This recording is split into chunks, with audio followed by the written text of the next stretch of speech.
Welcome back, friends. I'm Annie Catabriga, and I'm going to give you your weekly channeled reading here in a moment. But first, I want to invite you to my new offering called Adorn.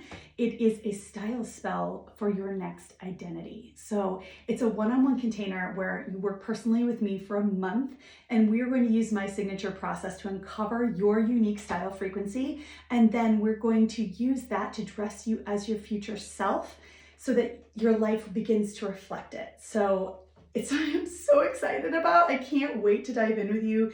And the doors are open till April 14th. Check it out if that sounds like it could be a vibe for you. All right, let's see what we got. Oh my gosh, the sugar glider again. Okay. Let's go back in and see what we can get on this.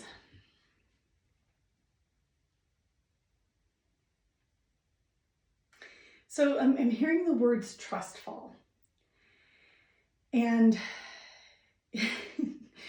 maybe there's a moment in the trust fall where you're like, oh shit. Right? Like that moment where you might start to doubt that you're actually going to get caught, or that you're actually going to arrive into that thing that you are leaping toward.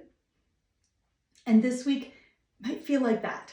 Might feel like, okay, I'm in this free fall and I don't exactly know how it's going to pan out yet.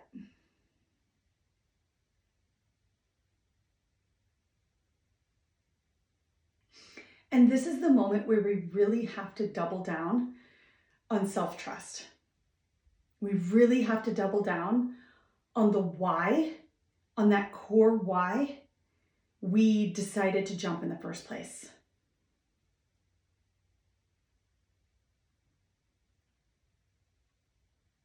Because it isn't about where we end up. It's actually about the fact that we decided to take the leap in the first place.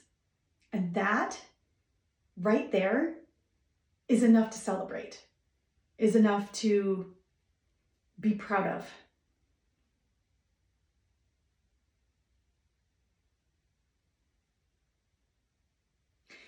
How you handle this moment of not knowing is really important.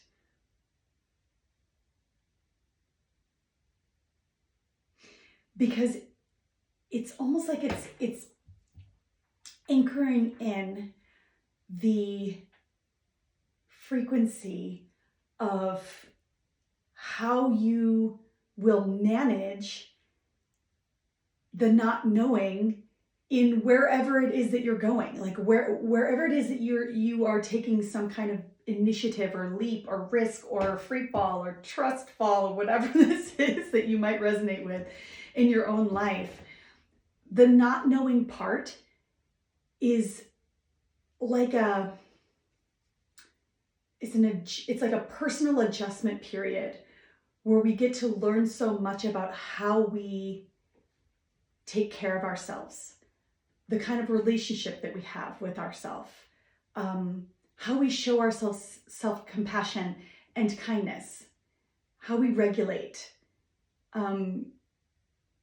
what we anchor into as the core of what we're doing it for, what we stand for.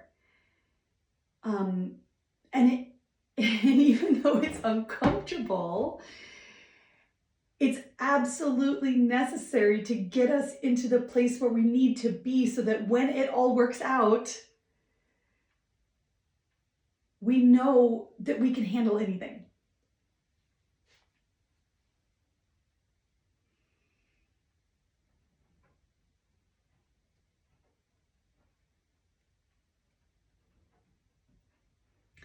The thing is that this is the part where a lot of us are going to want to give up or make a backup plan or, hedge against ourselves or assume that we've already failed, or the list goes on, all of the ways that we try to manage our expectations, make ourselves smaller, avoid disappointment, avoid the feeling of failure, avoid the feeling of being judged, all of these things. There's all these triggers, whatever your unique flavor of them are, they're going to come up and be like, hey, here I am. How are you going to deal with me now?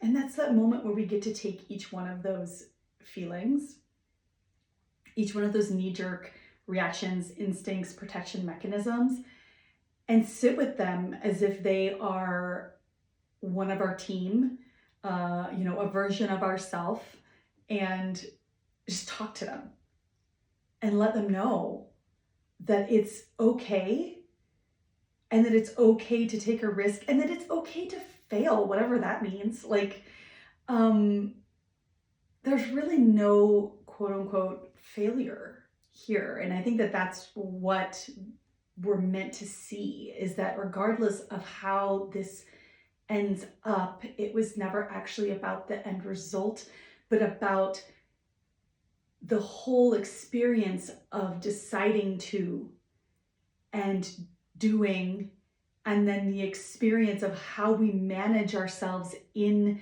the uncontrollable part of vulnerability and fear. Okay.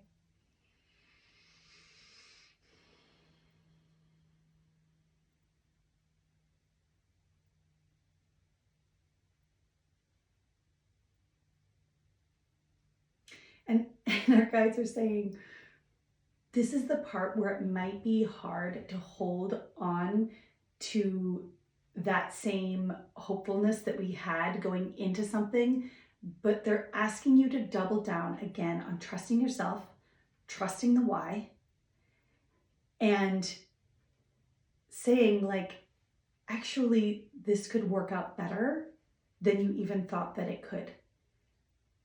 Don't give up hope. Don't undercut the potential of whatever is unfolding.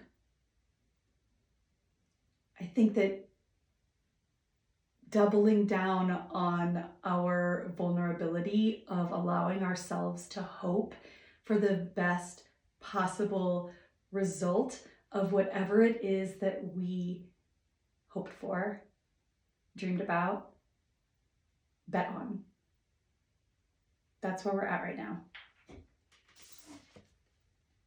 It's easier said than done, but I think we can do it. All right, everybody. I'll see you next week.